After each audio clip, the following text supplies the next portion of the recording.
힘드네요. 힘드네요. 이상하게 힘드네. 네, 좋습니다. 네. 오늘은 특별히 제가 이전에는 말씀을 나누지 않았었는데 오늘은 조금 스바냐의 말씀이었습니다. 근데 이 묵상을 사실 이번 한 주 좀 이런저런 일들을 경험하면서 더 묵상이 돼가지고 오늘 나누려고 좀 가지고 왔습니다. 여러분, 오늘 읽은 이 스바냐서 본문에서는요, 하나님께서는 이스라엘 백성 주변에 있던 이스라엘 백성에게도 뭐라고 하셨지만 이스라엘 백성 주변에 있던 많은 이방 나라를 심판하겠다라는 그 선포를 하십니다. 근데 이 심판의 이유가 뭔가 하니까 아까 읽었던 그 말씀에서 이렇게 이야기하고 있어요. 여호와의 백성을 회방하고 그들이 교만하여졌기 때문이다. 그래서 내가 주변 국가들을 심판할 거야라고 스바냐를 통해서 하나님은 선포하십니다. 근데 여기서 이제 말하는 그 회방이라는 그 단어가 하라프이라는 그 히브리어인데, 이게 이제 그 사무엘상에서 왜 그 아시죠? 골리앗이 이렇게 이스라엘을 조롱할 때, 여호와 하나님을 모욕할 때 그때 사용했던 그 단어가 이 하라프라는 히브리어입니다. 근데 이제 이건 단순히 그래서 그냥 이스라엘 국가 시민들을 아이고 니네 잘 됐다 뭐 이렇게 모욕하는 그런 의미가 아니라 여호와 하나님께 소속된 이스라엘 백성들을 모욕했던 거죠. 그냥 국가 이스라엘 백성을 모욕했던 것이 아니라 하나님께 소속된 이스라엘 백성들을 모욕했던 게 그 이스라엘 주변의 이방 국가였던 거예요. 그래서 하나님께서는 그 이방 국가를 향해서 선포하시죠. 너네가 만군의 여호와의 백성을 회방하고 그 회방을 통해서 너네가 교만하여졌기 때문에 나는 너희를 심판할 거야 라고 이렇게 스바냐를 통해서 말씀하십니다. 그런데 여기서 제가 이제 또 우리가 눈여겨봐야 될 게 있다면요, 뭐냐면 하나님께서는 그 모욕을 참지 않으셨다는 거예요. 이 당시 이스라엘 백성들은 사실 정상적인 백성이라고 말할 수는 없었거든요. 그러니까 하나님의 백성으로서 정상적이지 않았다는 거죠. 하나님을 믿어야 되는 백성들이었는데 그러지 못했고, 하나님을 의지했어야 되는데 그러지 못했고, 비록 내 백성이 우상을 섬기고 재물을 기반으로 평안을 누리려고 했고 또 누렸고 그랬었지만 하나님께서는 분명히 말씀하신다는 거예요. 뭐라고 말씀하시냐면 내 백성, 얘네가 비록 우상을 섬겼고 얘네가 비록 내 안에서 샬롬을 누린 게 아니라 자본 안에서 샬롬을 누리려고 했지만 그래도 얘는 내 백성이야. 하나님은 스바냐서에서 그렇게 말씀하시거든요. 이전에 아브라함 때부터 하나님께서는 약속하셨었죠. 하나님께서는 아브라함에게 약속하셨었습니다. 그 약속을 기억하시고 그 약속을 저버리시지 않으셨던 거죠. 설령 내 백성이 내 백성이라 칭한 얘네가 나의 약속을 잊어버렸을지라도, 얘네가 설령 내가 얘네들의 조상과 했던 그 약속을 잊어버렸을지라도 하나님께서는 그 약속을 잊지 않으셨었다라는 거죠. 그리고 그 약속을 오늘 본문 8절에서 이렇게 표현하고 있죠. 그들이 내 백성을 비방하고, 이방 국가가 내 백성을 비방하고 내 백성을 회방하고, 하나님께서는 이스라엘 소위 이제 말 듣지 않는 금쪽이가 된 이스라엘 백성을 쟤네 백성 혹은 남의 백성이라 하지 않습니다. 내 백성이라 하시죠. 우리가 무언가 특별히 신앙생활을 할 때 굉장히 우리의 기준대로 생각하는 부분들이 적지 않게 있는 것 같습니다.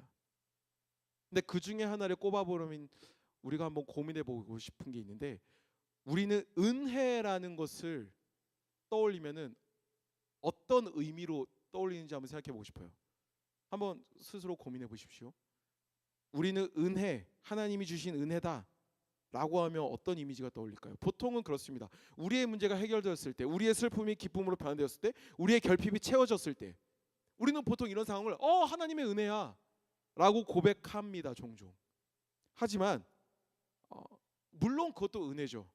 감사한 일입니다. 하지만 그 모든 일보다 가장 큰 은혜가 있다면 그것은 바로 하나님이 우리를 향하여 내 백성, 하나님이 우리를 향하여 내 백성이라 여겨주시는 그 칭의의 은혜. 이게 어쩌면 우리에게 가장 큰 은혜가 아닐까요? 나의 소망이 이루어지는 것, 나의 문제가 해결되어지는 것, 나의 바람이 이루어지는 것, 은혜입니다. 하지만 그보다 더 큰 은혜, 혹은 그 은혜들 중에서도 가장 중심이 되는 은혜, 그것은 우리를 향하여 내 백성이라 말씀하시는 하나님의 칭의의 은혜. 그게 우리에게 어쩌면 가장 큰, 가장 중요한, 가장 기본이 되는 은혜겠죠.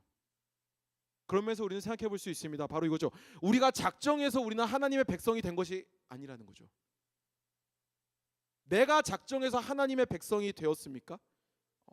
아닙니다. 하나님이 우리를 작정하셔서, 하나님께서 작정하셔서 예수 그리스도를 통해 우리를 당신의 백성으로 삼으셨죠.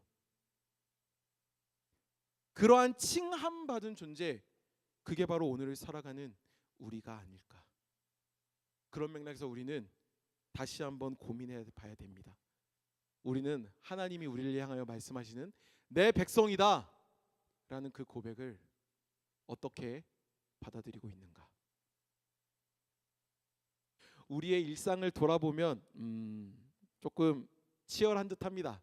요즘 일상이 그래도 혼란스러운 거 많이 잦아졌지만, 그럼에도 여러 무역으로 인해서, 또 여러 상황으로 인해서, 또 여러 사건들로 인해서 혼란스러운 시대를 살아가고 있는 게 요즘 우리들의 일상이죠. 하지만 저는 그 일상을 보면서 한 가지 믿는 것, 그리고 인식하고 기억하려 하는 것이 있습니다. 그것이 뭐냐면 사단의 존재입니다. 사단은 분명히 오늘도 여러 방법을 통해서 우리의 존재를 잊어버리게 만들 겁니다. 앞서 제가 기도했었던 내용들 중에 그런 것들이겠죠.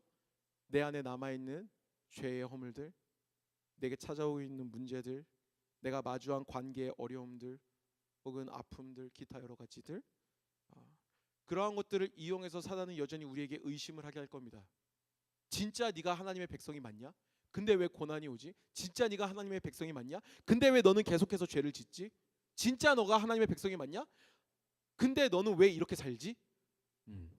그렇게 우리에게 속삭일 것입니다. 하지만 하나님께서는 우리를 향하여 당신의 아들인 예수 그리스도를 통해 확정하셨습니다. 우리를 당신의 백성으로 삼으시기로 말이죠. 우리 안에 내주하시는 성령 하나님께서는 우리를 위해서 계속해서 떠올리게 하시고 알게 하십니다. 지금 이 순간 안에 우리를 부르신 것처럼 말이죠. 그리고 여러분들의 묵상하는 그 시간 속에서, 기도하는 시간 속에서 계속 떠올리실 겁니다. 사랑하는 여러분,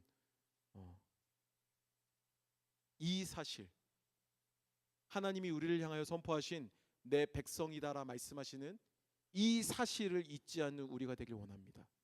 설령 우리 안에 여전히 죄의 허물이 남아있고 상처가 남아있고 두려움이 찾아올지라도, 아니요, 찾아올 수 있습니다. 하지만 중요한 건요, 그러한 것들이 우리의 정체성을 바꿀 수 없습니다. 그러한 것들로 인해서 무너질 예수 그리스도의 십자가가 아닙니다. 예수 그리스도의 십자가는 강합니다. 예수 그리스도의 십자가는 변치 않는 진리입니다. 우리가 그 진리를 기억하길 원합니다. 여러분들은, 우리는 하나님의 백성입니다. 예수 그리스도의 죽음으로 건짐당한 새 삶을 얻은 존재들입니다. 이 사실을 기억하시면서 우리가 그 믿음의 여정을, 신앙의 여정을, 작은 예수로서의 삶을 살아내는 우리들이 되기를 소망합니다. 여러분, 이 시간 우리가 같이 이 사실을 기억하시면서 우리가 이 찬양을 하나님께 계속해서 올려드리기를 원합니다. 제가 참 좋아하는 찬양이고 또 우리에게 도전이 되는 찬양인데요, 나의 하나님이라는 찬양입니다. 이 찬양의 가사에는 이런 가사가 있어요. 나의 사랑, 너는 어여쁘고 참 귀하다. 어느 보석보다 귀하다. 네가 사랑스럽지 않을 때 너를 온전히 사랑하고 너와 함께하려 내가 왔노라. 우리를 향하신 하나님의 마음입니다. 이 시간 우리가 이 찬양을 같이 고백하시면서 우리가 하나님 앞으로 같이 나아갑시다.